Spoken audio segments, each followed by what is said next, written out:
Bom, fala aí galera, meu nome é Bruno Barreto e hoje a gente vai trabalhar sobre fontes energéticas e alguns recursos minerais do Brasil. Tranquilo, galera? Tá? Então a gente vai trabalhar basicamente em cima de fontes energéticas, tá? E quando a gente trabalha fonte de energia, né, eu gosto sempre de começar a aula diferenciando, né, fontes renováveis de fontes não renováveis, tá? E aí, galera, se liga só.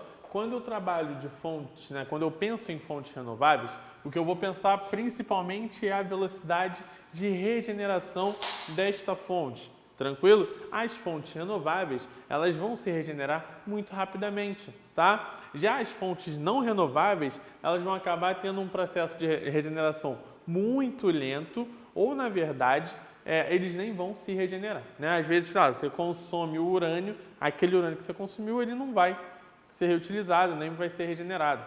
Tranquilo? O que não vai acontecer, por exemplo, com a energia eólica, né? Pô, o vento passou, soprou, depois eu posso colocar outra turbina logo após e eu vou utilizar, entre aspas, o mesmo vento para fazer, né? Para utilizar, gerar mais energia, tá, galera? Olha só, se liga aqui, como exemplos de fontes renováveis, eu tenho o vento, eu tenho as ondas do mar, as marés, o sol e também a geotérmica, tranquilo? E como fontes não renováveis, petróleo, carvão, o gás natural e as fontes nucleares, tá, galera? Olha só, mais um ponto antes da gente entrar de fato, tá? Já fonte por fonte. Toda e qualquer tipo de exploração e uso de fonte energética gera impacto ambiental. Obviamente, uns vão gerar muito mais, outros vão gerar muito menos, quase nada. Mas se você caçar ali, você sempre vai achar um impacto mínimo que seja, tranquilo? Isso tem que estar na cabeça de vocês. A exploração de recursos naturais, ela vai acabar gerando impactos ambientais. O que a gente se esforça hoje como sociedade global é para a gente tentar amenizar um pouco os impactos ambientais para que a gente, né, chegue mais próximo do desenvolvimento sustentável. Perfeito? Tá? Então a gente começa falando aqui sobre fontes renováveis e não renováveis e agora a gente começa a falar fonte por fonte. A primeira que está aí no slide para vocês é o carvão mineral. Não é o carvão do churrasco, que é o vegetal, é o carvão mineral. Perfeito? Não sei se dá para vocês verem, acho que sim. Tá? Aqui a gente tem uma rocha, tá? É uma rocha. Então o carvão mineral, ele é uma rocha. Tranquilo? E ele foi muito utilizado na primeira revolução industrial. Perfeito? Então, na primeira revolução industrial, foi uma fonte energética bastante utilizada, tá? Esse é o primeiro ponto. O segundo ponto que é extremamente importante e que a gente vai rever ele em outras fontes. O carvão mineral ele é encontrado em áreas de bacias sedimentares, tá? Por que eu estou falando isso para vocês? Porque ele é um combustível fóssil e combustíveis fósseis são encontrados em áreas de bacias sedimentares, tá? Pô, Bruno, não lembro dessa aula. Bacias sedimentares são áreas onde eu tenho grande acúmulo de sedimentos e a decomposição desses sedimentos, principalmente sedimentos que eram seres vivos, vai acabar gerando, tá, combustíveis fósseis.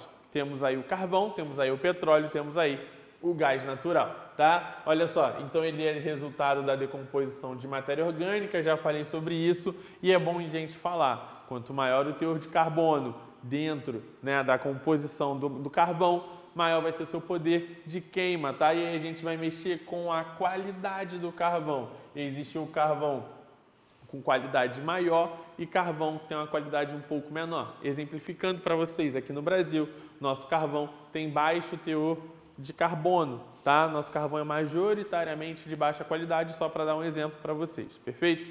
Mas a gente vai falar na aula de Brasil, tá? Olha só, desvantagens do carvão. Ele é muito poluente, muito.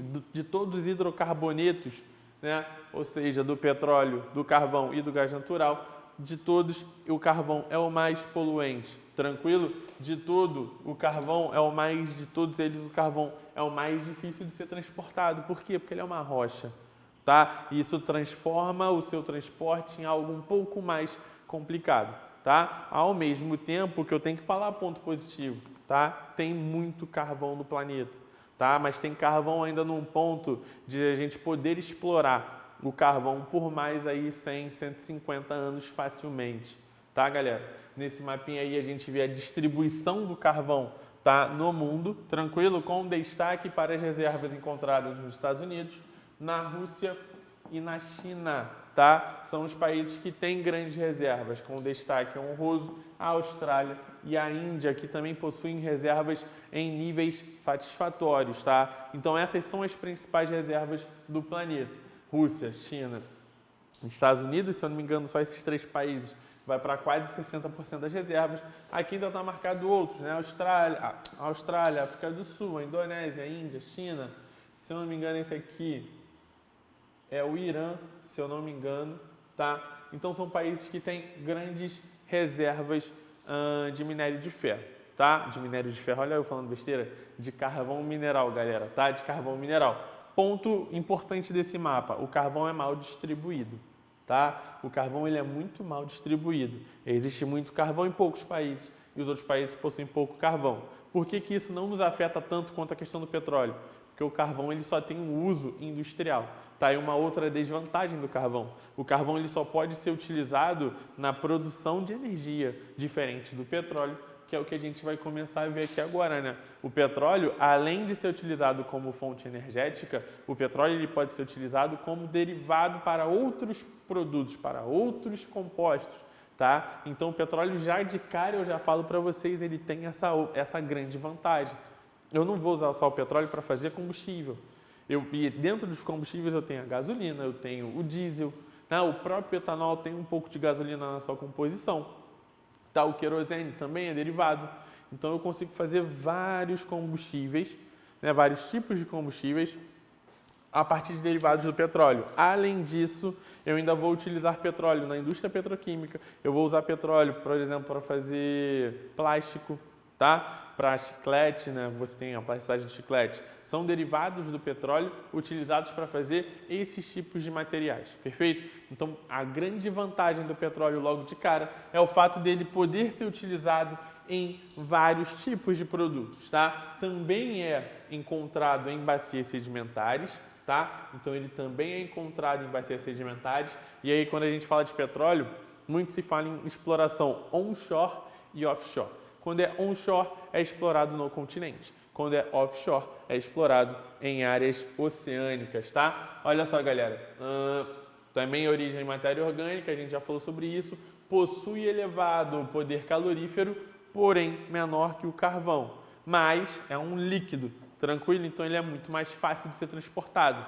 Mas ele tem vários derivados, então ele é muito mais vantajoso no final do que o carvão. Outra coisa, galera, petróleo, a partir da segunda revolução industrial, passa a ser a principal fonte energética e uma das principais, se não a principal matéria-prima que a gente utiliza no mundo hoje, tá? Eu diria que uma das principais, junto com algumas outras, tipo o minério de ferro. Galera, como pontos negativos, eu tenho risco de vazamento, né? É um transporte, ele é transportado em navios, em dutos, então corre o risco de vazamento. Gases poluentes, por ser um hidrocarboneto, tá? Então ele elimina gases poluentes que podem causar mal não só para o meio ambiente como um todo, mas também como para a gente, tá? E aí no caso do vazamento, não sei se vocês já estão ligados, houve no Brasil um vazamento grande de petróleo no litoral do Nordeste, né? Várias praias do Nordeste foram atingidas por essa quantidade de petróleo bruto, tá? Então, galera, o petróleo ele tem suas desvantagens também. Bom, então, galera, esse mapa aqui, ele é perfeito para mostrar a desigualdade das reservas que eu tenho no mundo, tranquilo? E esse outro mapinha aqui, ele também vai mostrar isso, só que de um jeito um pouco mais tranquilo, tá? Um jeito mais que a gente está acostumado a ver. Então, a gente vê o destaque aqui para as reservas de Venezuela, da Arábia Saudita, do Irã, perfeito? A Rússia e o Canadá, que tinham grandes reservas que já estavam sendo mostradas nesse mapa aqui. Tranquilo? Aqui a gente ainda vem, né, ver com uma coisa um pouco mais escura, a China, o Cazaquistão, e aí já fica até o adendo. No outro mapa, né, nesse mapa aqui, eu falei para vocês aqui era o Irã. Na verdade, esse país aqui é o Cazaquistão, tá? Só corrigindo, voltando para cá, então, a gente consegue ver o quanto que o petróleo ele também é mal distribuído, principalmente se a gente pensar Venezuela, esse pequeno país da América do Sul, tendo a maior reserva de barris de petróleo hoje do planeta, tá? Olha só, o petróleo, como eu já tinha comentado com vocês, ele é um causador de diversas tensões geopolíticas, isso desde muito tempo atrás, tá? No início do século passado, eu tinha 7 empresas conhecidas como 7 irmãs que controlavam a exploração, o refino e o transporte do petróleo pelo mundo todo, tá? Isso formava um grande cartel. E aí, galera, esse cartel ele veio a ser substituído, né, pela OPEP. Antes desse processo aqui, entre 28 e 60, é bom relembrar o seguinte, vários países, né, para fugir deste cartel, começaram a criar suas empresas estatais de petróleo. Exemplo, Petrobras. Sacou? A Petrobras ela é criada num contexto, né, anos 50, para fugir desse controle, desse cartel aqui. Perfeito? Desse oligopólio, tá? E aí Vargas cria a Petrobras para que ela tenha o monopólio estatal da produção, extração do refino e do transporte do petróleo nacional.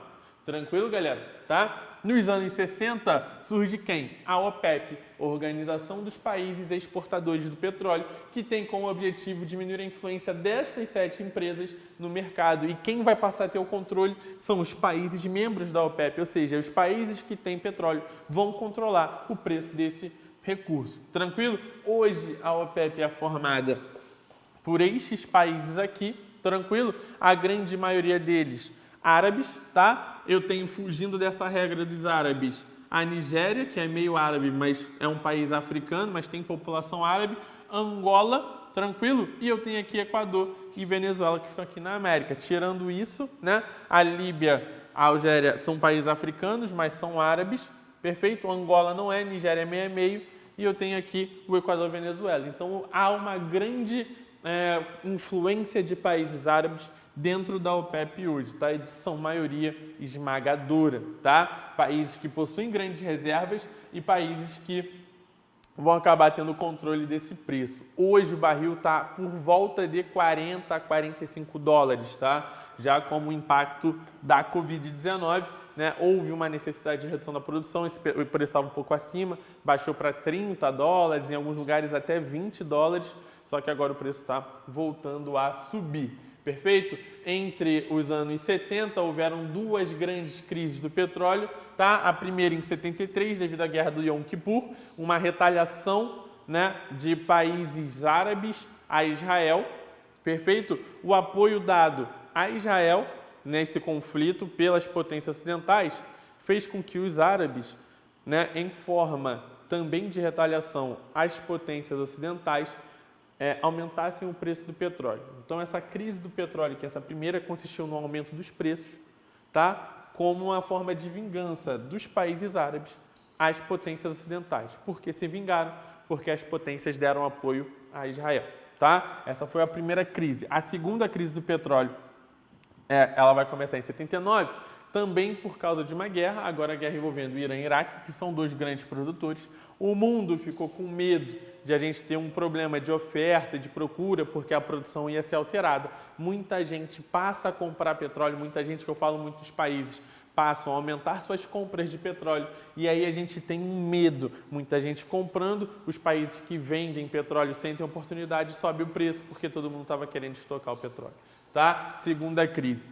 Depois disso, já num contexto de nova ordem mundial, a Guerra do Golfo, tá? Que vai acontecer no Iraque e no Kuwait, tranquilo? Com forte influência dos Estados Unidos. E aqui, hoje, 2020, eu posso falar de uma crise no petróleo devido à Covid-19. O consumo caiu muito e, para eu não ter uma superprodução de petróleo, houve a necessidade de se diminuir a oferta desse produto. O que acontece é que os países não entraram em acordo em quem e quanto iriam diminuir a sua produção. E sem esse acordo, todo mundo continuou produzindo uma quantidade muito grande, oferta alta, demanda pequena, preço do petróleo despencou. Tranquilo, galera? Continuando aí, a gente sai do petróleo e entra no gás, que é mais barata em relação ao petróleo, porém não queima tão facilmente assim, não gera tanta potência. E aí o que vai acontecer é o seguinte, esse gás natural ele vai acabar não gerando tanta energia assim, tanto que quem tem carro movido a GNV percebe a diferença. O carro roda muito melhor no álcool, roda muito bem na gasolina e no gás ele tem um déficit de potência. Tá? O gás ele é fácil de ser transportado porque ele é um gás, então você cria os dutos e vai transportando esse gás. Aqui no Brasil, muito utilizado em casas, no uso doméstico e nos veículos, aqui no Rio de Janeiro especificamente, também muito utilizado para abastecer usinas termoelétricas. Tá? Tem como principal problema o risco de vazamento e o seu menor potencial de geração de energia. Tá? Destaque para a reserva russa, tá? Maior reserva de gás natural do mundo, seguindo por Irã e Catar, beleza? Também reparamos que é bastante mal distribuído, tá, galera? Prosseguindo aí, a gente já vai direto para a nuclear. Aqui, a parada já é um pouco mais complexa, tá? A energia nuclear é quando eu vou utilizar principalmente o urânio na sua composição 238 ou 235, tá? Repara que o 238 é o mais presente na natureza, tá? E esse 235 aqui, que é utilizado geralmente para fazer bombas, tá? Ele já é menos presente, mas ainda tem uma quantidade relativamente alta. Qual é a questão do urânio? A meia-vida dele é muito alta.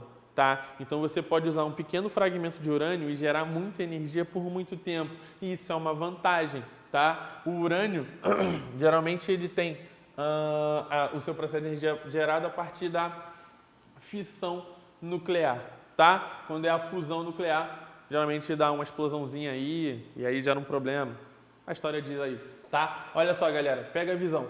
Os problemas ligados à energia nuclear estão ligados a riscos de acidente nuclear, a gente tem alguns exemplos na história, Chernobyl, o mais famoso, Fukushima, o que vai gerar grande transformação, aqui no Brasil, o caso do Césio-137, tá? Que também era um material radioativo, a gente também usa, geralmente fala-se muito de Three Mile Island, que é uma usina nos Estados Unidos, tá? E o outro problema muito ligado a fontes nucleares estão ligadas à questão do seu resíduo, que é nuclear, que é radioativo, que é contagioso. Tá? Então tem um problema sobre o destino desses resíduos nucleares, tá, galera? Tá? Passei aqui, mostro a distribuição de reatores do mundo. Pô, o hemisfério norte dá de 10-0 no hemisfério sul, temos 6 reatores no hemisfério sul, todos os outros reatores concentrados, tá? No hemisfério norte, a fonte aqui é a Agência de Energia Atômica Internacional, tranquilo? Então a gente vê que o hemisfério norte ele é muito mais desenvolvido no que diz respeito ao uso de energia nuclear. Isso mostra que a utilização de fontes nucleares está ligada claramente ao nível de desenvolvimento de cada país, tá? Japão e França, principalmente, vêm tentando reduzir sua dependência desse tipo de energia, tá? Por quê? Porque há o risco de acidentes. O Japão passou por esse problema em Fukushima, então desde 2011 o Japão vem tentando reduzir seu número de reatores, tá? Outro ponto, galera, por que o Japão tem bastante, por que a França tem bastante reator? Porque eles não têm acesso aos outros recursos para gerar energia. Então a fonte nuclear acaba sendo um jeito deles diminuírem a dependência de outros países para poderem gerar suas energias, vamos dizer assim, mas não só energia elétrica, mas também para mover motores e afins, tá? Mas principalmente energia elétrica. E aí, galera, saindo da nuclear, a gente já começa a entrar nas fontes renováveis. Vocês vão reparar que é um pouquinho mais rápido, tá? É um pouquinho mais fechado. A primeira que eu coloco aqui é a energia eólica. Ela tem como principais vantagens ser limpa e renovável. E como principais desvantagens, o fato dela depender do quadro natural. Para eu colocar usinas eólicas no local, eu preciso que vente, tá? E não vai ventar em todos os lugares.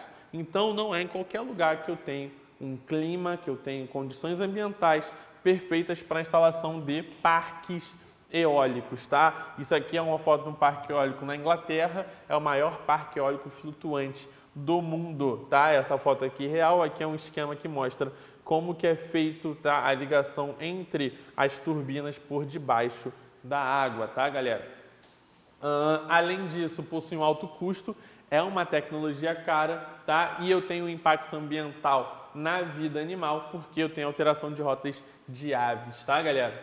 Passando aqui, a gente vai para energia solar, que também tem como vantagens o fato dela ser limpa e renovável, tá? E ela tem como desvantagem também a dependência do quadro natural, só que agora eu preciso de sol, né? Eu não posso ter nuvens, eu preciso ter muito sol, com uma incidência muito boa, e isso vai acontecer em áreas desérticas, né? O melhor lugar do Brasil para explorar energia solar, sertão.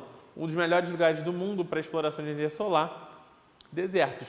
Tranquilo? Onde essa energia é mais utilizada, onde eu tenho mais tecnologias, tá? Aqui eu coloquei duas fotos. Esse parque flutuante aqui, na verdade, é chamada de usina flutuante. Ela é localizada na China, é a maior usina solar flutuante do mundo. E esta aqui é a maior usina solar do mundo, fica na Índia. Tem uma outra muito grande também no Marrocos. Aí você pensa, pô, são áreas que não são tão favoráveis assim, mas que possuem em algumas partes do seu território pouca umidade, pouca nebulosidade. E aí você acaba tendo vantagens, né? Se você reparar nas fotos, ó, aqui até tem um pouquinho de nuvem, mas nuvens que não conseguem refletir tanto a luz do sol. E aqui o céu tá limpinho, tá? Então acaba sendo vantajoso a utilização desse tipo de fonte nessas localidades. Prosseguindo, a gente entra na maré motriz. Eu sei que essa aula é muito densa, é muito conteúdinho, então a gente tem que passar bem. Se não estiver pegando bem, volta na aula depois, vai assistindo pouco a pouco, faz um caderno, recomendo, tá, galera? Olha só, a maré motriz, ela é tirada a partir das ondas e das marés. Então, olha só, a onda, ela faz esse movimento aqui, né? Vertical. E é a partir desse movimento vertical de ondas e marés que se gera energia, tá? Por essas alavancas aqui, ó, tá? Essas alavancas vão fazer esse movimento vertical, tá? E esse movimento vertical vai acabar gerando energia dentro de motores que ficam dentro dessas estruturas. Fonte energética muito pouco utilizada, muito pouco rentável, não gera tanta energia, tá? Mas pode vir a ser uma alternativa nos anos posteriores, tá, galera? Olha só, então ela também tem como vantagem o fato de ser limpa e renovável, mas a tecnologia não é acessível, ela é muito cara e ela só vai poder ser usada em áreas litorâneas. Tranquilo, galera? A gente passa para a oitava, que é a energia geotérmica, tá? Que ela é limpa e renovável também como principal vantagem, tá? E no que consiste a geotérmica? É quando você retira o calor do interior da Terra, tá? Vocês talvez já tenham visto aquele geyser, que é aquele jato de água que sai perto de áreas vulcânicas. Aí sai um jato de água muito quente, tá? Aquele calor daquela água, ele vem do interior da Terra. A energia geotérmica vai se utilizar deste calor, tranquilo? Então, a partir do uso deste calor que é obtido do interior da Terra, a gente vai acabar gerando energia. Isso aqui representa, tá, uma usina geotérmica. Quando vocês tiverem física, aula sobre usinas, tá, vocês vão acabar vendo como funciona esse processo de transformação de energias, né? Como que o calor ele é utilizado para dar movimentação à turbina, na verdade ao vapor, e aí a turbina vai gerar, a turbina gira, dá movimento aqui ao alternador, o alternador faz essa transferência nessa transformação de energias até a gente ter a geração de energia elétrica, mas isso deixa para a física, eu te expliquei muito mal agora, o professor de física vai te explicar isso bem melhor. O que importa para a gente aqui, como a gente está falando da geografia, os lugares, por exemplo, as regiões onde eu posso ter utilização desse tipo de fonte. Energia que vem do interior da Terra. Então, onde que eu consigo tirar o calor que vem do interior da Terra? É muito difícil fazer isso aqui do Brasil, porque a gente está bem no meio de uma placa tectônica.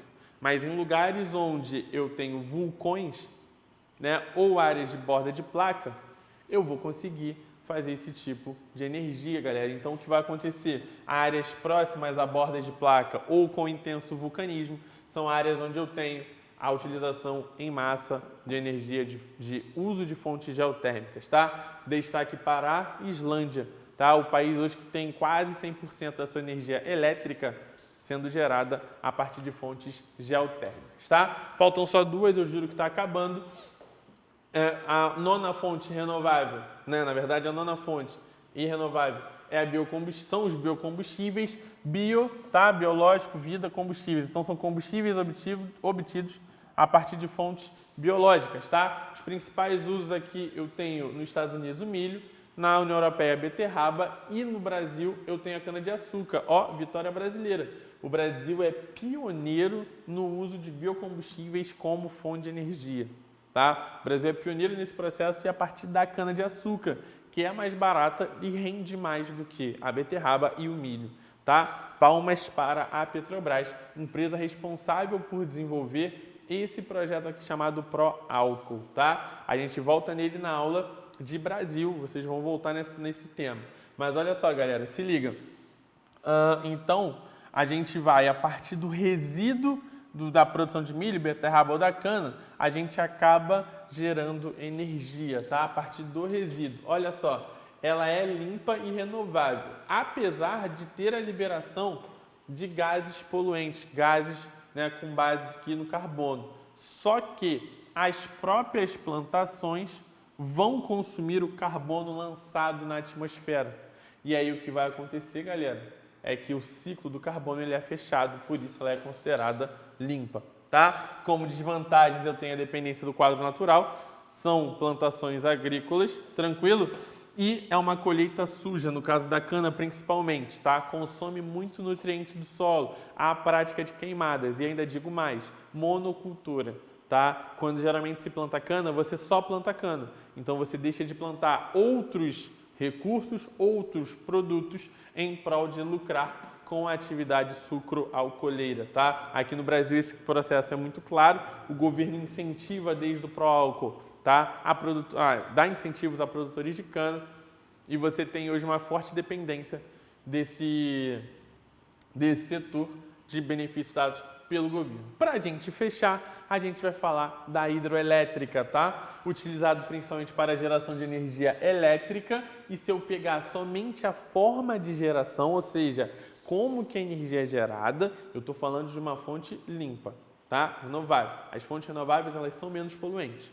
Porém, a construção de usinas hidrelétricas vai acabar gerando impactos que estão sendo listados aqui, tá, galera? Mas olha só, esses impactos eles podem ser amenizados quando eu me utilizo de relevo acidentado e rios caudalosos. Vamos por partes. A usina hidrelétrica, eu vou até dar um pulo aqui. Ó. A usina hidrelétrica ela consiste nisso aqui, tranquilo? Nesse esquema. Então eu tenho uma barragem, eu tenho um reservatório de água e eu tenho um canal, esse duto, que é por onde a água vai passar, dando movimentação à turbina, que vai dar funcionamento ao gerador, tranquilo? Que gera a energia. Basicamente é isso, tá? Só que essa área de reservatório, ela vai ficar toda alagada. E é exatamente essa área de alagamento que vai gerar o grande impacto. Por quê? Porque ele vai afetar a vegetação local, causando um processo chamado eutrofização, tranquilo? Eutrofização é a geração de matéria orgânica, só que dentro da água, tá? Então você vai acabar gerando emissão de gases poluentes, perfeito?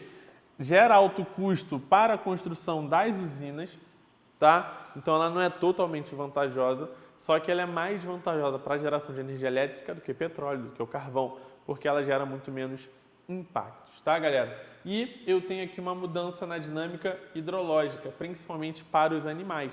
Né? Os peixes, por exemplo, ficam impedidos de fazer a piracema, que é quando eles vão para a montante do rio, tá? Colocar seus ovos e terminar o processo reprodutivo. Tá? Isso aqui eu peguei um exemplo, um esqueminha da usina e aqui um esqueminha da turbina. Tá? O professor de física vai adorar ver isso aqui, motores, mostrar como é que funciona. Quem gosta de física também. Não é o meu caso. Tá? E aqui eu botei uma fotinho, tá, de Itaipu. A maior usina hidrelétrica brasileira, a segunda maior do mundo, só perde para Três Gargantas, na China, que é a maior usina hidrelétrica do planeta hoje. Itaipu ainda ganha por ser a que mais gera energia, porque o rio é mais caudaloso, tem uma vazão de água maior. Perfeito, galera? Então a gente fechou essa aulinha de energia, tá? Obrigado e qualquer coisa conte com a gente.